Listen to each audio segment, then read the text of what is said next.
Let's kick things off with breaking news out of the North Carolina's governor's race, where the Republican candidate is Mark Robinson, a hardcore MAGA conservative who is on the record with statements like this.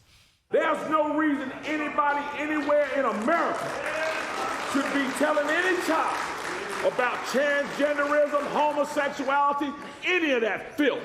And yes, I called it filth. Ain't nothing but men and women. Ain't but two genders.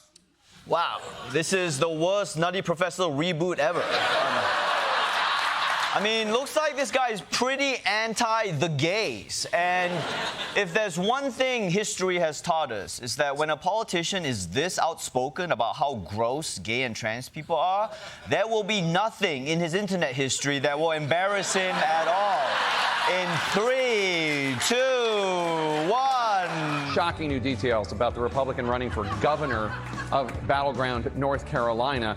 The state's current lieutenant governor, Mark Robinson. A CNN investigation finds that Robinson, for years, posted on a porn site starting in 2008. In the form of the website Nude Africa, Robinson wrote, "I like watching young girl porn. That's hot.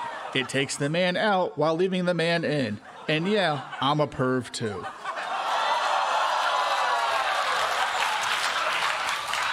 I guess there are more than two genders when it's time to jerk it. I mean, it says that right in the Bible, right? Like, if you couldn't read it, it's because the pages were stuck together. I mean, look, this is not going to play well with his base, his political base, not the base of the.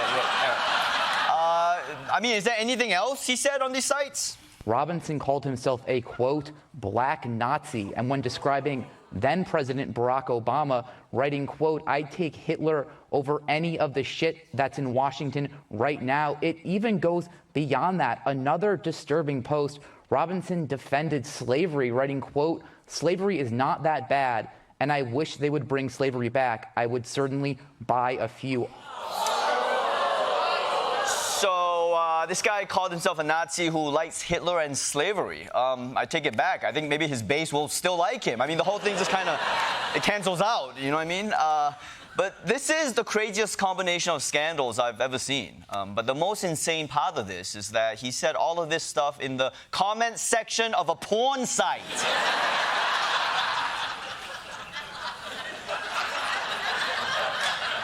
Nobody should be writing in the comment section of a porn site.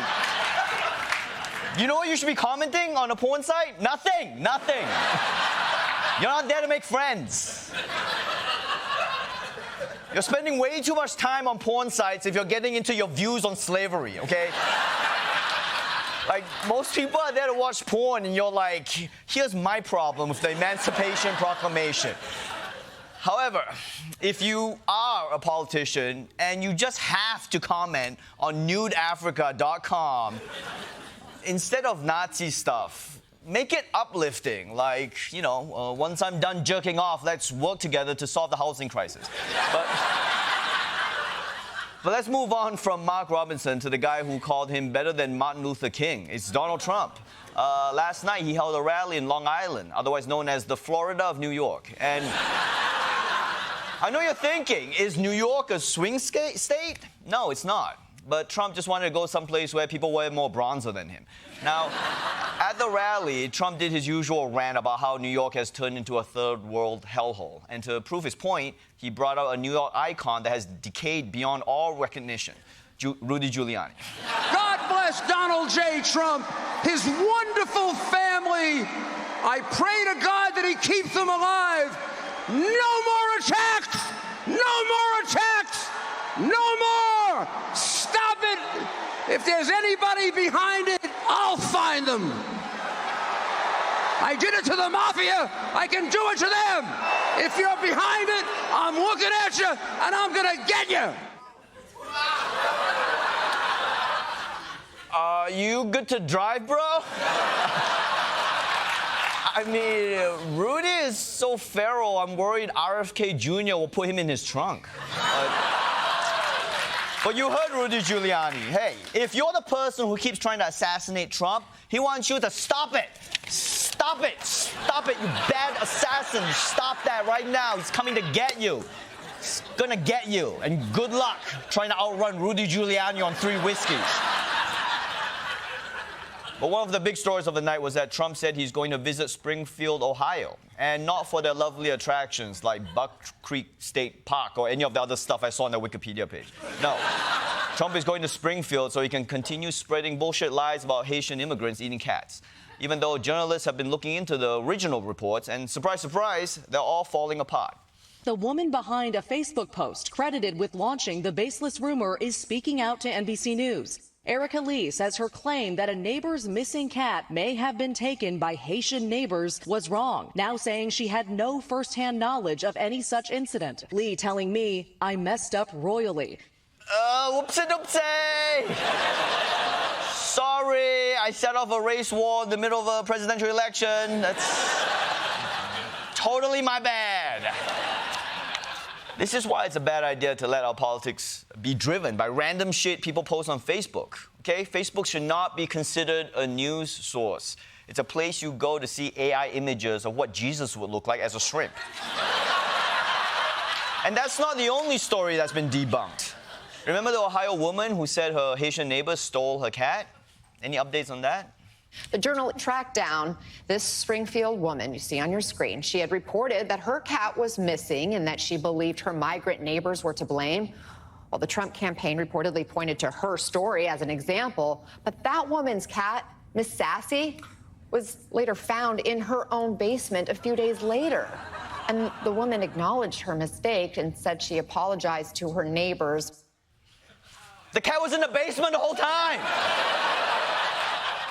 Here's a little tip for anyone out there with a missing pet, okay? Before you accuse your Haitian neighbors of stealing them, maybe you could first try looking around your house. So, you might imagine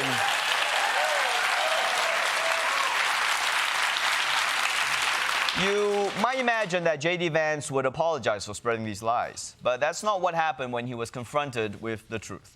Why are you continuing to double and triple down on these baseless claims? I trust my constituents more than I do the American media that has shown no interest in what's happened in Springfield until we started sharing cat memes on the internet, which is disgraceful that the American media ignored this town. And that's the most important part. Is that the most important part? I mean, so what you're saying, it's okay to say things that are bullshit in order to get people to focus on other things that aren't bullshit? I mean, if that's true, this is going to revolutionize the way I write resumes.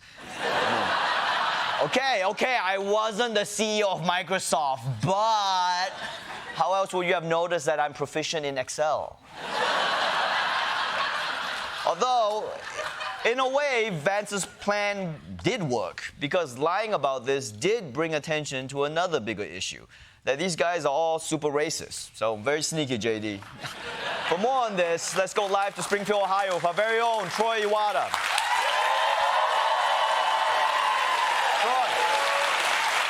Troy, holy shit, what happened to you? Well, Ronnie, I interviewed Miss Sassy the cat. And just like her name implies, she really is a bitch. Okay, wait, you interviewed the cat? Why? Because this whole story didn't make any sense to me. Trump supporters being racist, J.D. Vance being an unlikable, attention-seeking asshole. It doesn't add up. And it's pretty clear to me what happened.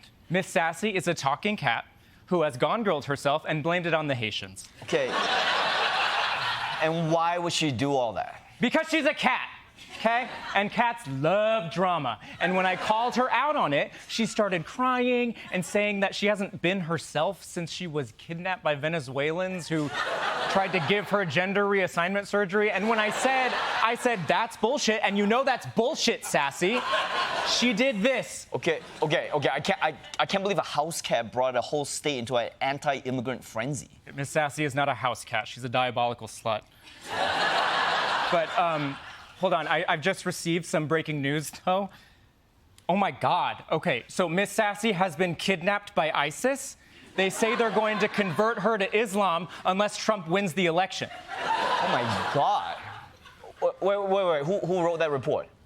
You know, now that I'm looking at it, it does look like Miss Sassy's handwriting. Okay. All right, does anybody have a spray bottle with acid in it? Okay, I'll look for one. I'll throw you water, everybody.